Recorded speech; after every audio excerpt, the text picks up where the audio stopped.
Assalamualaikum warahmatullahi wabarakatuh. Waalaikumsalam warahmatullahi wabarakatuh.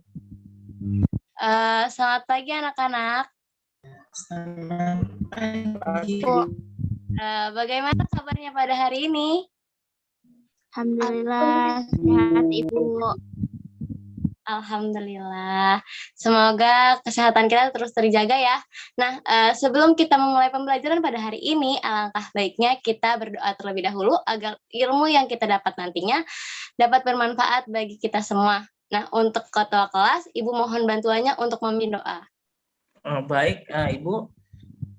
Untuk teman-teman semua, alangkah baiknya kita berdoa menurut agama dan kepercayaan masing-masing. Berdoa dimulai.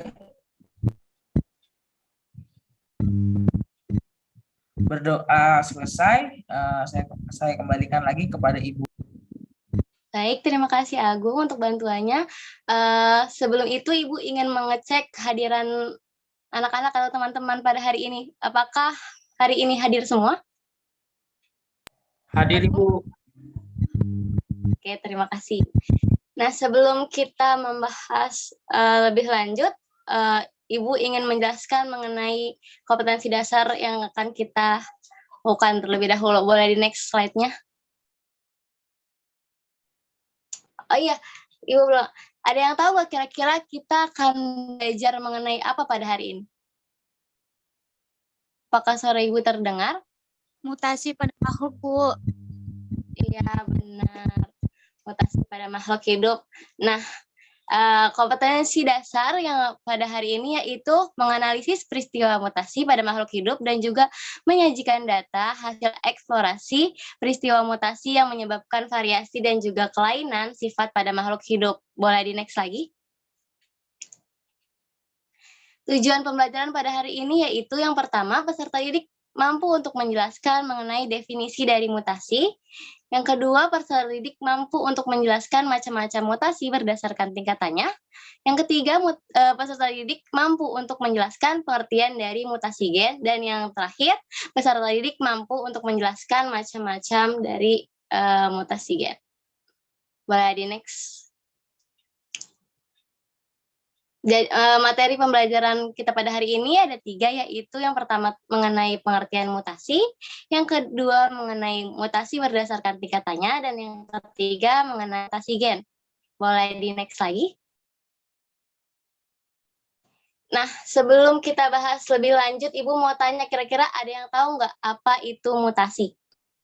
Ada yang ingin? Iya, Deva, boleh? Ya, jadi mutasi itu adalah perubahan pada Iya, betul. Jadi, boleh next dulu, Vela? Jadi, benar apa yang dikatakan Deva? Jadi mutasi itu adalah perubahan pada materi genetik, biasanya pada gen dan juga kromosom. Oke, sebelum kita membahas lebih lanjut, Ibu ingin menayangkan video terlebih dahulu yang berkaitan dengan materi kita pada hari ini, yaitu materi mutasi. Boleh di next, Vela? Ya, sebentar ya, kita play dulu videonya. Disimak ya, anak-anak. What do you think of when you first hear the word mutant? Do you immediately imagine cool supernatural powers? Sure, these powers might make people Maaf, mutants in comic suaranya books, apakah but did you terdengar? know that in our world we are all di mutants? saya belum, So what Bu. do we mean when we say the word mutant? And what belum is a ya. mutation?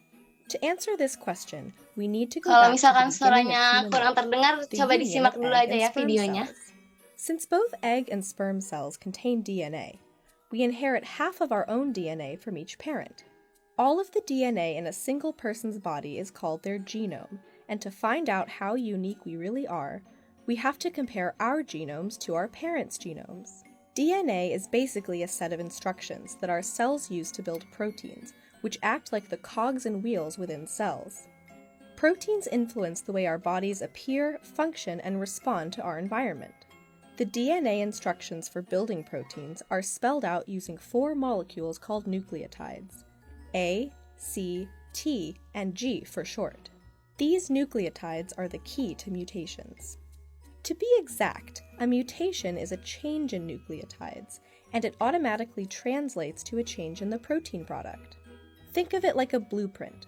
When you change the instructions, the final design will change accordingly. Most mutations occur during cell division, when a mother cell fully duplicates its DNA so that each of its daughter cells can receive a copy. Occasionally, mistakes can occur, and one copy of DNA that gets passed down might be slightly different from the others. The DNA that contains the error is called the mutated DNA. DNA mutations can occur in two different ways. Somatic mutations occur in a person's cells during their lifetime and do not get passed down to future offspring. For example, smoking can cause somatic mutations which lead to cancer and lung diseases. Hereditary mutations, on the other hand, are locked into your genes from the moment you're born. That's because they occur in a sperm or egg cell of your parent before or shortly after they fuse into an embryo, the first cell that makes you. Hereditary mutations are transmitted to you and your children because your embryo becomes the template for all of your cell development. When a hereditary mutation happens for the first time in your embryo, it's called de novo, which means new, because it didn't exist in your parents. A recent study estimates that every one of us is born with about 60 de novo mutations. On the other hand, Vela, you may mungkin inherit boleh di old stop aja hereditary videonya. mutations. Oke.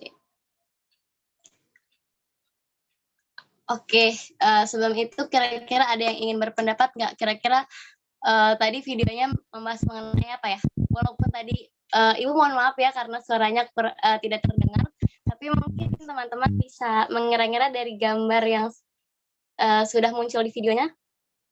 Kira-kira membahas mengenai apa? Saya Ibu berpendapat. Iya, silakan. Ya, jadi video tadi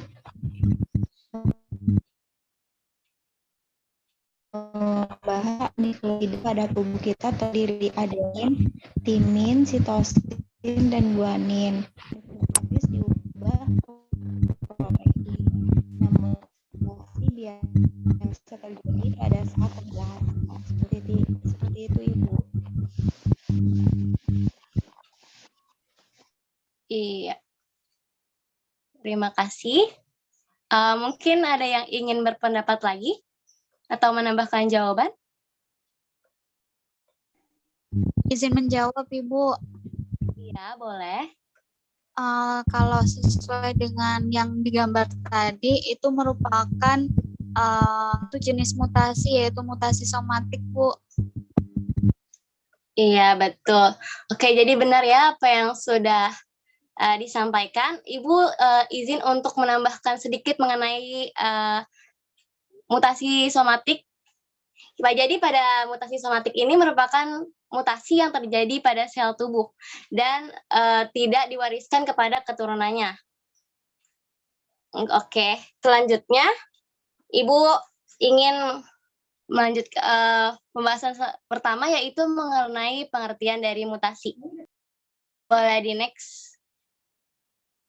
Jadi mutasi adalah perubahan materi genetik yang dilakukan secara acak atau random dan juga dapat diwariskan secara genetis kepada keturunannya. Nah, proses terjadinya mutasi ini disebut dengan mutagenesis, sedangkan orang yang mengalami peristiwa mutasi disebut dengan mutan. Nah, penyebab terjadinya mutasi disebut dengan mutagen. Kira-kira ada yang tahu nggak jenis-jenis dari mutagen itu apa saja? Ada yang ingin berpendapat atau ada yang udah baca-baca mungkin tentang materi kita pada hari ini? Saya, Bu. Iya, boleh Deva. Ya, jadi jenis mutagen itu ada 3, Bu. Ya. Yaitu mutagen fisika, mutagen kimia, dan mutagen biologi, Bu. Iya, betul sekali apa dikatakan oleh Deva. Kalau misalkan jenis mutagen itu ada 3, yaitu mutagen fisika, kimia, dan juga biologi, di mana mutagen fisika itu contohnya adalah sinar gamma, sinar UV, sinar alfa, dan juga sinar beta. Sedangkan contoh dari mutagen kimia itu contohnya seperti alkohol, asam nitrat, asam nitrit, dan lain sebagainya. Sedangkan mutagen biologi itu contohnya bakteri dan juga virus. Boleh di next. Nah, sebelum Ibu lanjut ke submateri kedua mengenai mutasi berdasarkan tingkatannya, ada yang ingin ditanyakan terlebih dahulu? Oke, sepertinya tidak ada ya. Ibu izin untuk melanjutkan ke submateri selanjutnya, mutasi berdasarkan tingkatannya. Nah, ada yang tahu nggak mutasi berdasarkan tingkatannya itu apa saja? Ada yang ingin berpendapat? Tadi udah sempat keintip tuh, mutasi berdasarkan tingkatannya. Ada 2, Bu. Iya, apa saja, Agung? Tingkat mutasi gen dan mutasi kromosom. Iya, betul sekali. Mulai di next, Vela. Jadi benar apa yang dikatakan oleh Agung, kalau mutasi berdasarkan tingkatannya itu dibagi menjadi 2, yaitu mutasi gen dan juga mutasi kromosom. Nah, nama lain dari mutasi gen ini adalah mutasi kecil. Sedangkan kromosom nama lainnya adalah mutasi. Mutasi gen ini adalah perubahan yang terjadi pada suatu gen. Sedangkan mutasi kromosom merupakan perubahan yang terjadi pada struktur dan jumlah kromosom. Boleh di next lagi. Nah, selanjutnya kita masuk ke mutasi gen. Boleh di next lagi, Vela. Seperti yang tadi Ibu bilang, kalau mutasi gen itu disebut dengan mutasi kecil, atau nama lainnya adalah mutasi titik yang atau point mutation. Mutasi gen ini dapat terjadi karena adanya perubahan struktur gen atau DNA yang akan mengakibatkan asam amino yang dikodekan berubah sehingga terbentuk protein yang salah. Nah, jenis-jenis mutasi gen itu antara lain ada mutasi diam atau silent mutation, mutasi salah arti atau missense mutation, dan juga mutasi tanpa arti atau nonsense mutation, dan lain sebagainya. Nah, pada pertemuan kali ini kita akan membahas 2 jenis mutasi pada gen, yaitu mutasi diam atau silent mutation dan juga mutasi salah arti atau missense mutation. Boleh di next lagi, Vela. Oke, jadi yang pertama adalah mutasi diam atau silent mutation. Jadi mutasi diam atau silent mutation ini merupakan perubahan susunan atau urutan basa nitrogen di dalam DNA yang tidak menyebabkan perubahan pada asam amino. Jadi walaupun misalkan ada perubahan urutan asam basa, nanti hasil asam aminonya tidak akan berubah. Jadi contohnya ya, DNA normalnya itu TTA, AGA, dan CGC. Setelah ditranskripsi dan membentuk RNA duta, maka akan menjadi AAU, UCU, dan CGC. Ini pada tahu kan ya, kalau misalkan timin pasangannya dengan adenin, terus guanin pasangannya dengan C.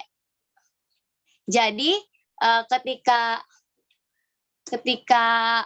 ditranskripsi dan membentuk RNA duta, kan tadi kodenya nanti akan membentuk kodon kan. Jadi yang AAU, UCU, dan CGC nanti kita akan lihat asam amino yang dihasilkan itu apa. Lalu DNA-nya bermutasi. Bermutasi menjadi TAA, AGG, dan CGC. Di mana bisa kita lihat terjadi perubahan pada urutan basa nitrogen yang ke baris kelima.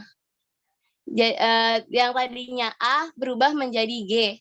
Jadi ketika terjadi transkripsi dan membentuk RNA duta, maka akan terbentuk AAU, UCC, dan CGC. Jadi kita terjemahkan dulu ya. Tadi di DNA normal yang AAU membentuk asam amino aspirin, yang UCU membentuk asam aminoserin, dan yang CGC membentuk asam amino argumin. Nah, terus yang ketika DNA bermutasi, hasil RNA dutanya adalah AAU, UCC, CGC. Hasil asam aminonya adalah aspirin dan juga arginin.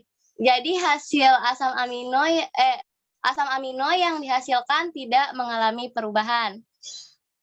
Masih sama ya hasilnya, yaitu aspirin, serin, dan arginin. Boleh di next lagi.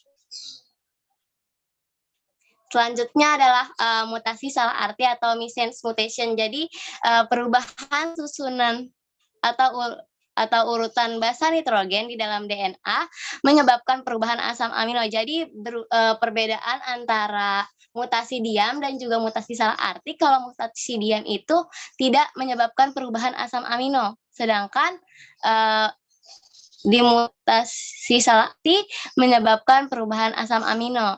Contohnya DNA normalnya itu adalah TAA, AGA, dan GCG. Setelah mengalami transkripsi akan membentuk RNA duta, AAU, UCU, dan CGC. Maka asam amino yang dihasilkan adalah aspirin, serin, dan arginin.